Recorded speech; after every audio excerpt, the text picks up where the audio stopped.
Muzvinabhizimusi Wicknell Chivhayo ari pakati penyaya yeumbavha inotyisa mushure mekubirwa mari inosvika $75,000 iyo inofungidzirwa kuti ndiyo yaiva mari yeroora yemudzimai wake Lulu Muteke.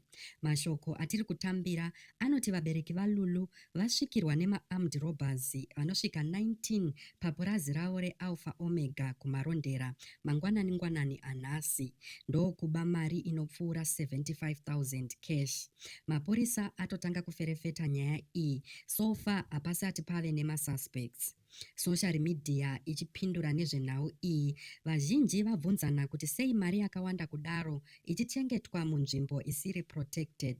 Vamwe vanyomba mararamiro aChivhayo vachipikisa kuburitsa mari pachena show off kumaZimbabweans ari kutambura ndozvakonzeresa kuti abirwe. Vazhinji vanotenda kuti kuratidza pachena upfumi zvikuru munyika yakatarisana nedambudziko rekushaya mari kunoita kuti vanhu vakaita saChivhayo varondwe nematsotsi, vamwe vachiti inotogona iri inside job sezvo mbavha dzacho dzaratidza kuziva pekuba panga paine mari yacho.